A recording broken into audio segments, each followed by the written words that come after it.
kolaju boso anye gagamana kaju munu kolaju apne kolaju taki kaki ganena Pentecoste siloduku darang nayalom padaloe Pentecoste siloduku darang nayalom padaloe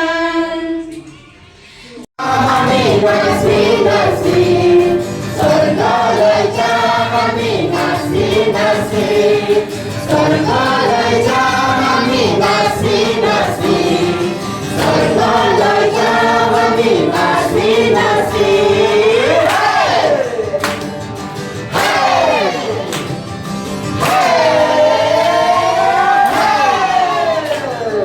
Astina kunumo emukan Nikolai amal kabarmuti Astina kunumo emukan Nikolai amal kabarmuti Nai nai nai nai Amrina dunia mein solo kena Nai nai nai nai Jusrina dunia mein solo kena Sargalai kami nasi nasi Sargalai kami nasi nasi Sargalai kami nasi nasi Sargalai kami nasi nasi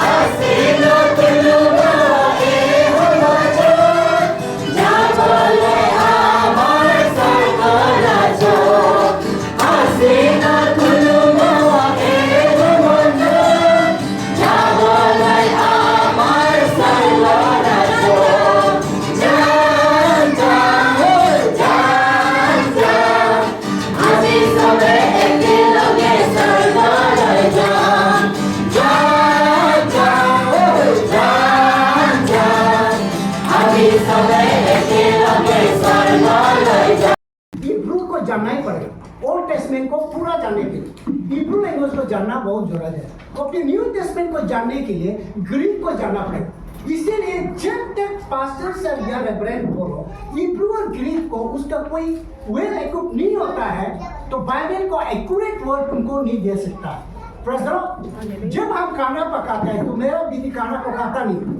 क्यों फेंक देते क्योंकि बनाने का आयदा मुझे मालूम नहीं क्या चीज लगाने के मालूम नहीं कहाँ से लेना मालूम नहीं उसका तो वेजिटेबल का उसका जो नेम ऑफ द वेजिटेबल का हमको मालूम नहीं किसको करने कौन सा मसाला का नाम मालूम नहीं इसीलिए हमको खाना बनाने के सब्जी बनाने के मुझको की तरह से आता है उसी तरह जब हिब्रू को नहीं जान जाएगा तो ओल्ड टेस्टमेंट को कभी तुम नहीं जानेगा अगर ओल्ड टेस्टमेंट को अगर जानता नहीं है तो बाइबल मैसेज तुम नहीं बना सकता है ग्रीक को सही ढंग से नहीं समझता है तो प्रेयर न्यू टेस्टमेंट से फिर मैसेज नहीं बना सकता है इसलिए हिब्रू एंड ग्रीक जो बाइबल में जो ये दोनों लैंग्वेज में यूज किया इसीलिए उसको जानना पड़ेगा आज पेंटिकोस्ट गए दोनों वर्ड को यूज किया इसीलिए मैं बता रहा हूँ बाइबल में ये बताता है बुक ऑफ एक्ट्स 2 वर्स 1 में बोलता है इंग्लिश में पढ़ के आपको हिंदी में समझाने की कोशिश करें उसमें लिखा है When the day of Pentecost came, they were all together in one place. जब पेंटिकोस्ट डे का दिन में था लोग जितना भी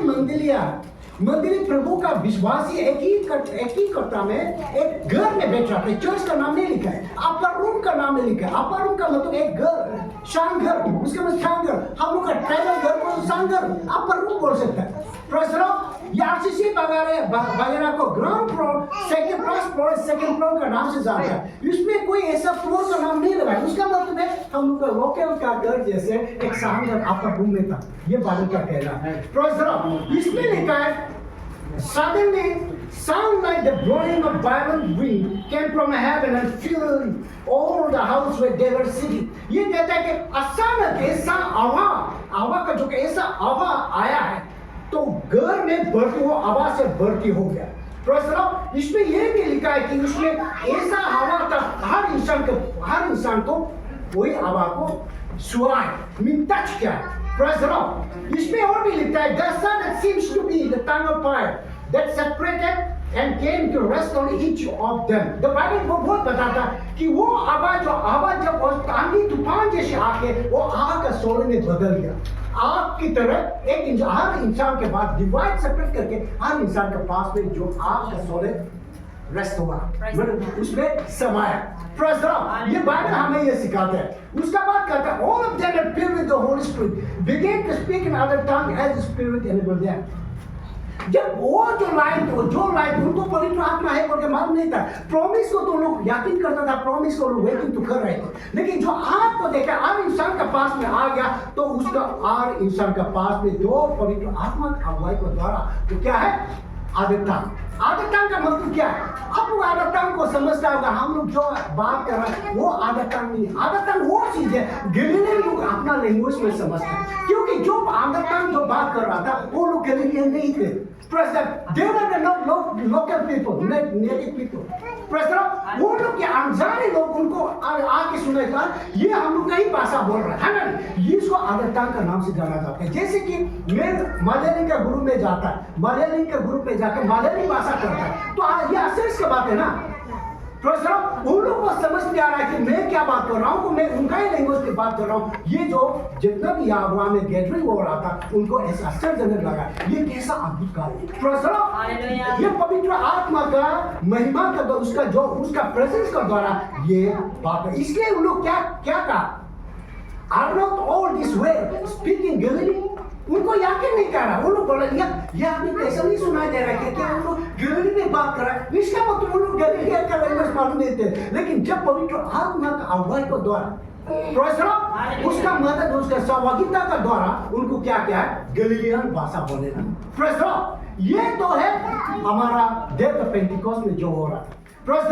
टंग ऑफ फायर को जब कहा जाए तो टंग ऑफ फायर एक आग की तरह पहले भी बताया और हर इंसान के पास रेस्ट हुआ है।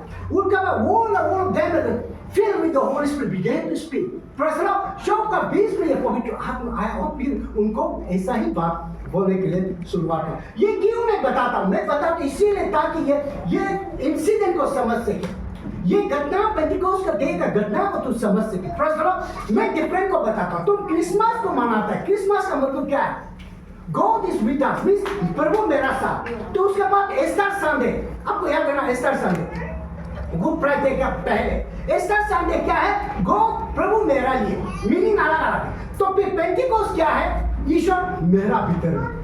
प्रश्न ये मीनिंग को समझना हो। क्रिसमस क्या है, एस्टर संडे क्या है और पेंटिकोस्ट संडे क्या है, उसका मीनिंग को तुम आप ही समझना हो। उसका मतलब यही ही होता है। प्रश्न क्योंकि ये नहीं जो क्रिसमस में प्रभु मेरे ही संग था ना, इमानुएल वो मेरे संग में था, लेकिन एस्टर संडे में प्रभु मेरे लिए ही था, मेरे लिए मरा है। तो ये पेंटिकोस्ट डे में प्रभु मेरा भीतर आ चुका है। प्रश्न यही है डिफरेंट।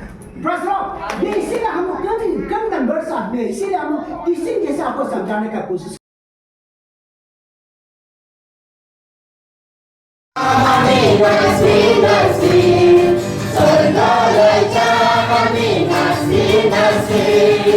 Sorry,